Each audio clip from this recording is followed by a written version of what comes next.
Because everything begins from the head, that my mother said. Everything begins from here. If this is sicky, everything is sick.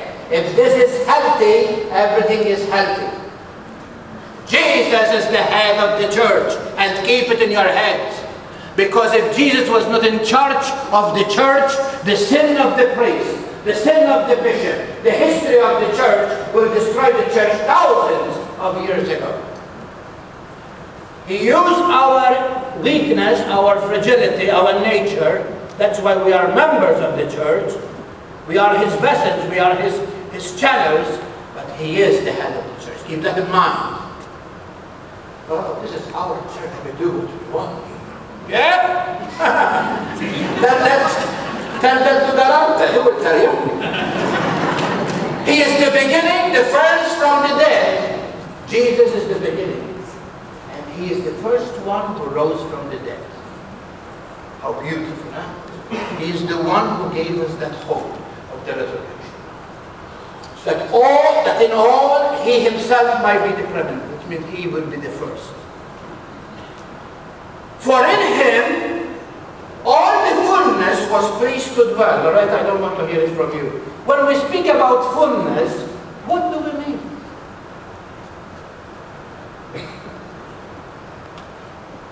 God. The fullness is God. That's why God to said the Blessed Mother, the gratia, hail, full of grace. God is fullness.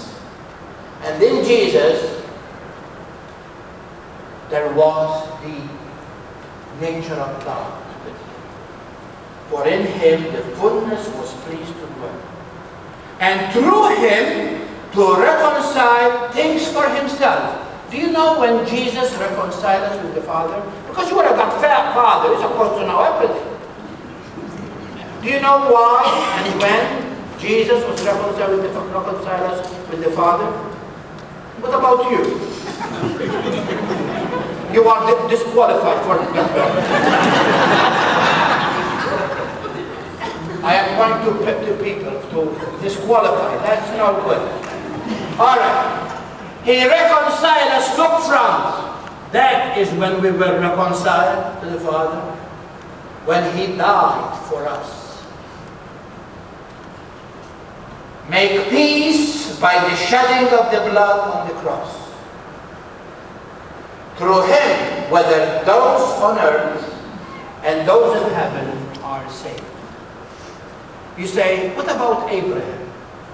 He was saved by Jesus Christ. He came thousands and thousands of years before. He was saved by Jesus. Yes or no? Yeah, because she told me. I saw you know. You don't know me yet, people. You have to know me. You are new to the parish, and you will be sorry to join us. The only thing is this, that yes, even the Blessed Mother, she was without no original sin. She was saved by Jesus too. She has no sin. She was saved by Jesus or not? Yes or no? You said yes. It is true. She was prevented from original sin, but the blood of Jesus saved her too, because she was like us. Now, all of this, with all the jokes today, is very important to know that the law that God presents to us is very sacred. To love God is simple. To sit in that pew and reflect how much blessing the Lord gave you, say, Lord, thank you. Thank you for all the blessings you gave me. But then, the love of neighbor. Who is my neighbor? And like the Lord of the gospel, we question him. Your neighbor is your son who just left to go to college, who is calling you mother or father, tell you how homesick he is, because although they fight with you, they want your food, they want your rent, they want your house, they don't want to spend it. Don't think that they are, food. And that's why you need to put that phone to your ear And instead of saying, oh, I understand, now go and do what you're supposed to do, you listen.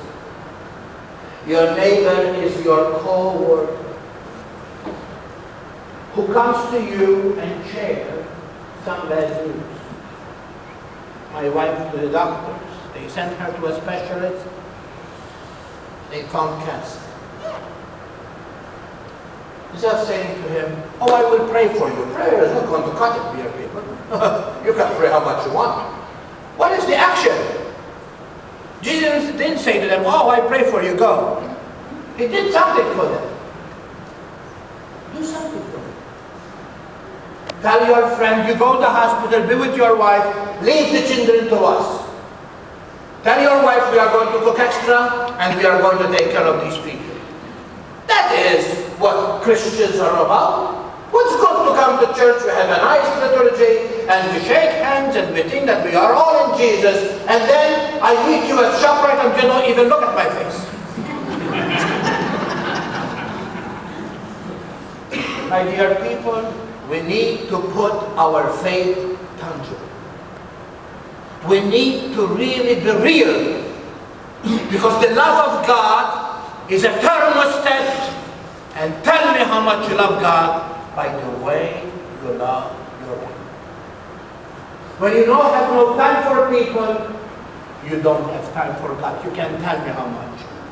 And I can tell that because many of you, including many times myself, we try to bargain with God. We go on vacation and say, well, you know, God will understand the women's mess today. Who are you, God? God gave you 7 days. 6 is yours, 1 is His. To miss Sunday Mass is not if or but. And then you show me how much God comes number 1. You told me that you love God with all your heart, with all your mind, all this nonsense that we talk. And then in practice, we really put Him down. How many times we meet people like that, and they are not far away from your even family? Many times you meet people and say, well, you know, I care for the poor, and I put some money in that box, and the pastor will take care of them. I am not the one who take care of them. You take care of them. The community comes together to see the needs of the community. It's not what the Acts of the Apostles really teach us. That they were so in love with each other that they made sure that none was in need.